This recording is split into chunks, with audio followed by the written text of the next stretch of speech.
The night was thick with tension, the kind that clings to the skin like damp air.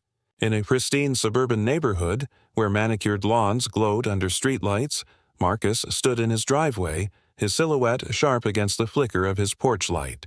A retired Army sergeant, his broad shoulders carried the weight of years spent in service, but tonight, his piercing gaze locked onto three figures approaching his home. They wore dark uniforms, badges glinting with false authority, their flashlights slicing through the darkness to linger on the locked gun safe in his open garage. These weren't police.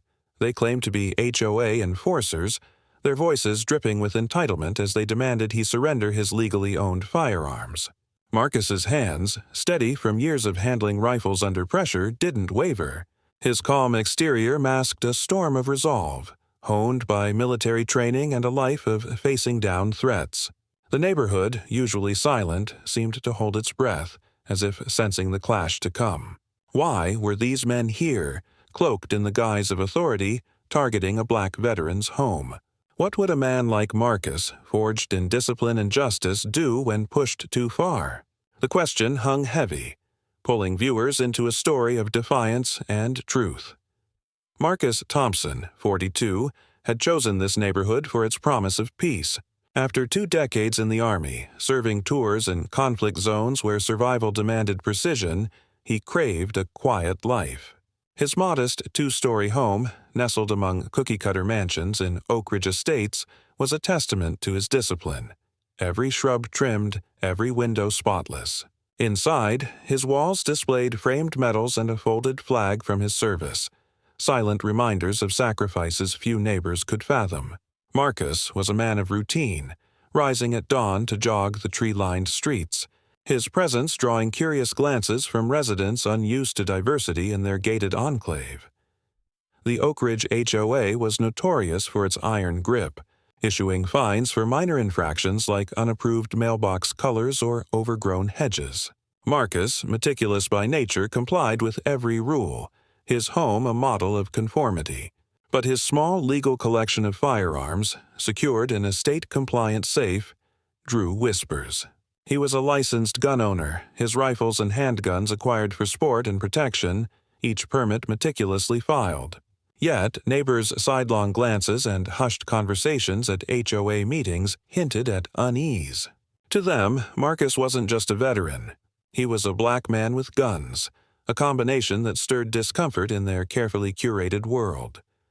The trouble began subtly. Notices arrived, citing vague HOA bylaws about community safety concerns. They questioned his firearms, demanding inspections he knew were beyond their authority. Marcus, familiar with legal boundaries from his military police training, responded politely, citing state laws that protected his rights. But the notices grew sharper, their tone edged with accusation. The narrative paints the neighborhood's polished veneer, where wealth masked prejudice and every smile carried a hint of judgment. Marcus sensed the undercurrent of racial bias, neighbors who nodded politely but clutched their purses tighter when he passed.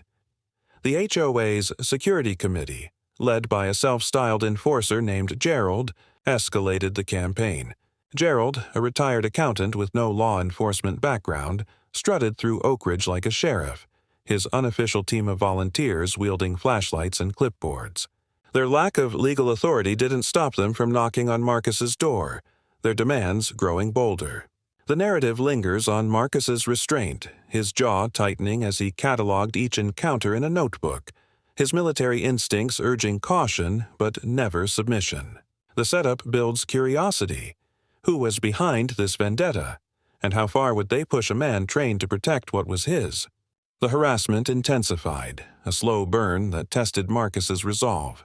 Gerald and his enforcers, cloaked in self-righteous authority, began nightly patrols, their flashlights probing Marcus's property like searchlights in a war zone. The narrative paints vivid scenes, shadows moving across his lawn, the crunch of gravel under their boots, the faint glow of his security cameras capturing every move. The enforcers cited anonymous complaints, claiming Marcus's guns posed a threat to community values. Their language, carefully vague, carried a sting. Phrases like "people like you" slipped into their demands. betraying the racial undercurrent driving their crusade. Marcus's military training kept him grounded. He cross-referenced HOA bylaws, confirming their demands were baseless. He contacted local authorities, who dismissed the enforcers as overzealous civilians with no jurisdiction. Yet the harassment didn't stop. The narrative weaves in flashbacks of Marcus's service, leading his unit through ambushes, diffusing tense standoffs with calm precision.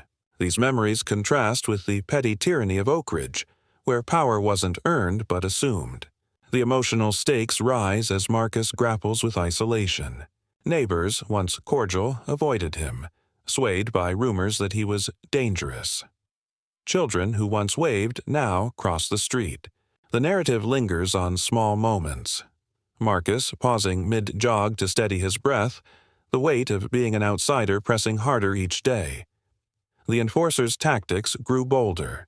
They left threatening letters, hinting at eviction or legal action. One night they attempted to enter his garage claiming a safety inspection. Marcus, alerted by his security system, confronted them silently, his presence enough to send them retreating. The narrative details his countermeasures, installing additional cameras, consulting a lawyer, and reaching out to a local journalist who covered community disputes. Each step was calculated, his military mindset turning the tables on his tormentors. The tension peaks as Gerald spreads a rumor that Marcus is stockpiling weapons, painting him as a threat to Oak Ridge's peace. The community, gripped by fear and bias, begins to shun Marcus entirely, leaving him to face the enforcers alone. The narrative builds suspense, questioning whether Marcus's restraint will hold or if he'll be pushed to a breaking point. The storm arrived on a rain-soaked evening, the sky churning with clouds that mirrored the turmoil in Oak Ridge.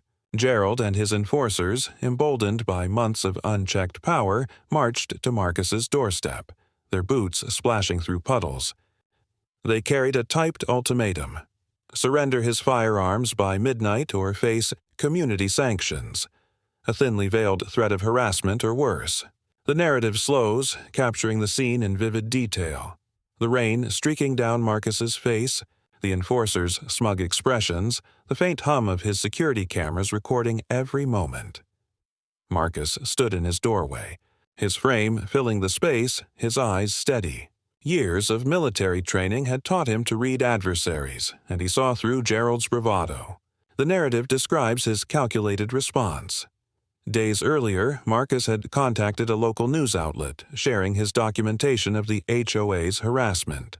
Unbeknownst to the enforcers, his cameras were streaming live to the journalist's server, capturing their illegal demands. As Gerald ranted about community standards, Marcus activated a hidden protocol, a pre-recorded message sent to the journalist, triggering an immediate alert to local police. The enforcers, oblivious, pressed their case, their words laced with prejudice, accusing Marcus of being a danger to their neighborhood. The narrative builds to a crescendo as Marcus, without raising his voice, cited state laws protecting his rights, his words cutting through the rain like a blade.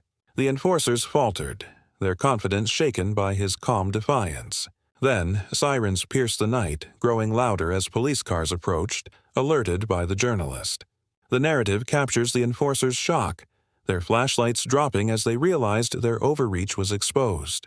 Marcus's tactical stand, turning their aggression into a public spectacle, flipped the power dynamic, leaving them scrambling in the rain-soaked darkness. The aftermath unfolded swiftly. The news outlet aired the footage, exposing Gerald and his enforcers as rogue vigilantes abusing their self-appointed roles.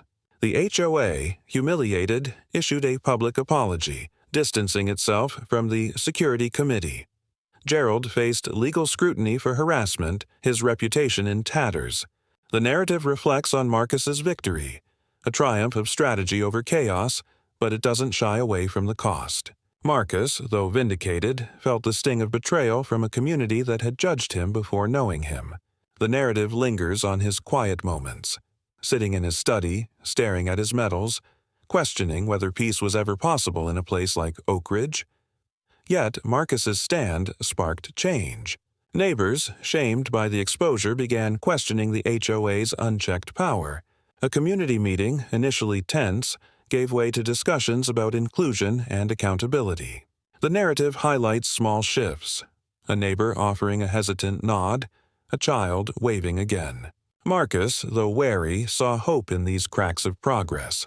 The story ties back to broader themes of racial injustice, showing how bias festers in everyday spaces, HOAs, workplaces, neighborhoods, where power goes unquestioned.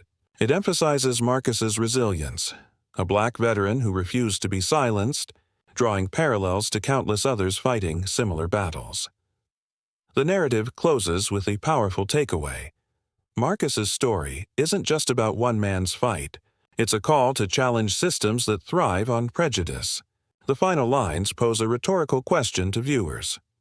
How many must stand alone before we build communities where justice isn't a fight but a promise?